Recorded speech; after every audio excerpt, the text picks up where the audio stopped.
Magandang araw mga kaibigan.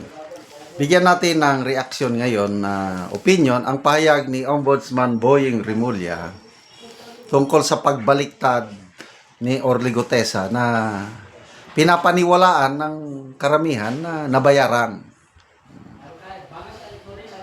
So sabi ni Boying, baliwalayan, marami akong alas laban kay Romualdez. Okay, update lang po tayo. Fund drive natin sa Brave 14 plus 3 Marines. Sa ating GCash number, may naipon na naman na 40,000 pesos. Sana mga 2 araw mula ngayon, makaipon na ulit tayo ng more than 100,000 para ipadala ulit sa kanila. Sa ngayon po, nakapagpadala na tayo ng 736,000 pesos tulong sa Brave 14 plus 3. Ito ang GCash number natin. By the way, wala akong GCash number. Kaya ito yung binibigay ko. 0966-265-8480 Ivan Henry Sibog. Pamangkin ko ito. Kung nagpadala kayo galing sa labas ng bansa, kailangan nyo ng city address, Cagayan de Oro City. Yung street naman niya is Barangay Patag. Okay. So ito, viral issue ngayon. Biglang bumaliktad si Orly Gutesa. Hindi ako nabigla, nagtaka dahil sinasabing na yan ni Attorney Baligod nung unang labas ng Brave 18 Marine. Sinabi niya na nakapagpirma si Gutesa ng affidavit, binabawi niya. So, ngayon lang inilabas.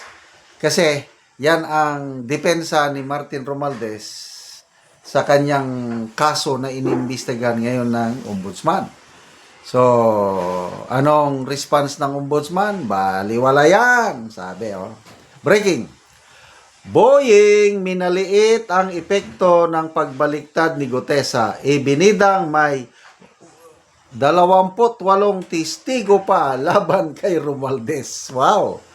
So, I believe itong, di ba, may naiwan na 14 plus 3, 17. So, 17 plus 11 dahil 28. Si Romualdez naman, yung kampo ni Romualdez, may nabasa kong post kanina, magsasampa ngayon ng supplemental affidavit ang kampo ni Romualdez, 25 additional affidavits. So, padamihan ng testigo.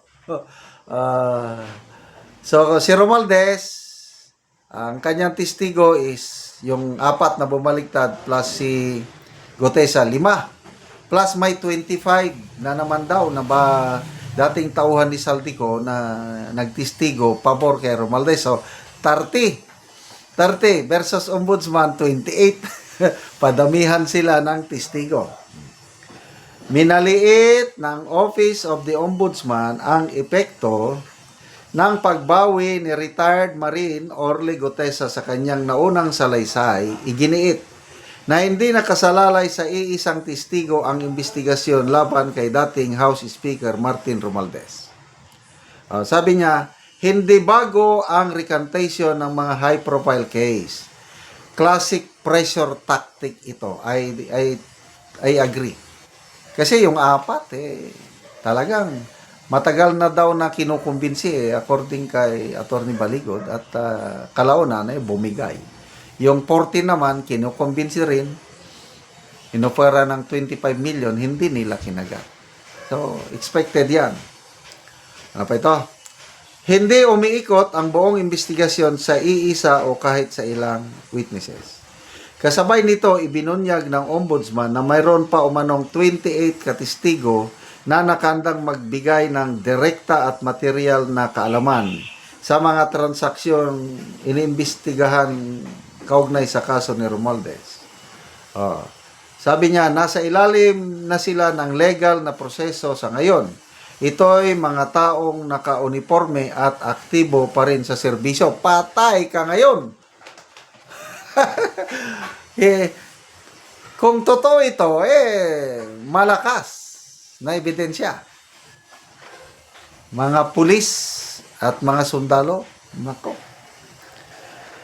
Lumabas ang pahayag matapos bawiin ni Gutesa ang kanyang dating aligasyon tungkol sa umano'y paghahatid ng mga maleta ng pera kay Romualdez.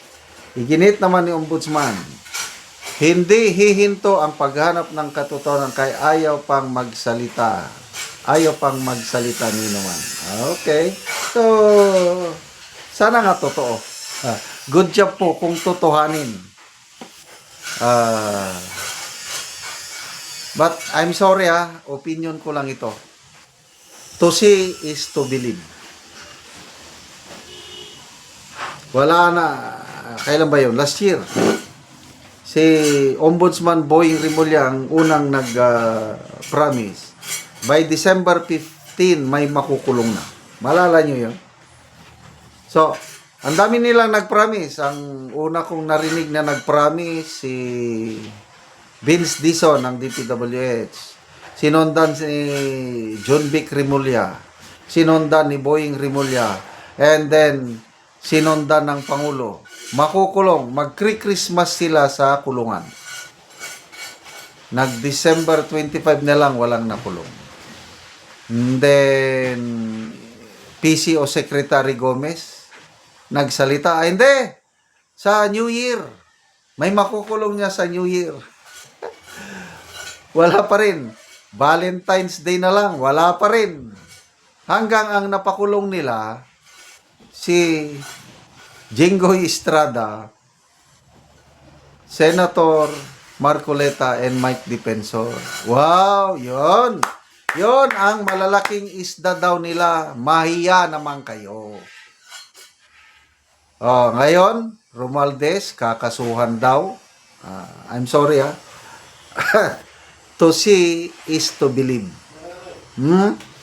Kasi sabi ni Martin Romualdez, marami akong alam. Idadamay ko kayo. Sige, sige. Yes. I believe marami siyang alam. Hindi niya yung ginawa nila ni Saldico, hindi nila magawa yun kung wala silang, alam nyo na, kakutsaba sa taas. Kaya again, huwag tayong magkumpiyansa, huwag tayong maniwala itong mga gimmick nilang ito. Recantation or whatnot. Maniwala na lang tayo kung napakulong na nila si Romualdez at saka si Saldico. Salamat mga kaibigan sa inyong pagsubaybay sa channel ito. Nakakatulong kayo ng malaki sa tribong Talandig ng Bukidnon dahil ang income natin sa channel na ito is pantulong sa tribo. Namimigay tayo ng libreng yero at pako para makapagpatayo sila ng mas maayos na tirahan. Panoorin nyo ang video nito. Diris panimalay ni Aileen Mian. So, muna ni ang itsura sa iyang atop. Mga kawayan lang nga nangalata na. Buslot na pod ang ngiro ani.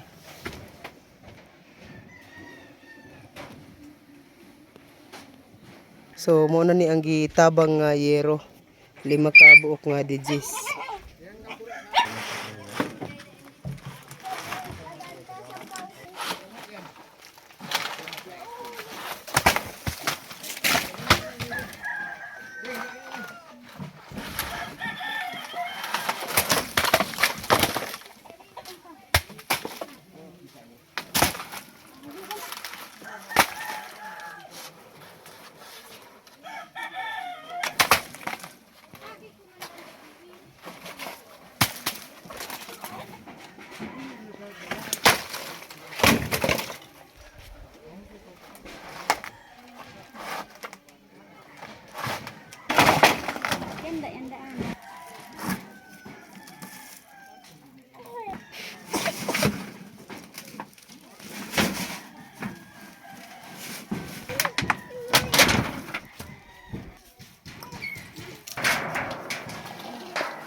O karon na ato pa nagyod ang ilang balay sa gitabang nga yero. Ako nagpasalamat sa Ginoo na naay nagtabang kanamo anak ko yan nagyud ang among atog nga kawayan lang. dagan salamat sa nagtabang ka namin. So pila na to katuig ang inyong atop nga kawayan? For na. So pat na katuig mo day nga gabok na. Oo, So salamat kaayo. dagan salamat.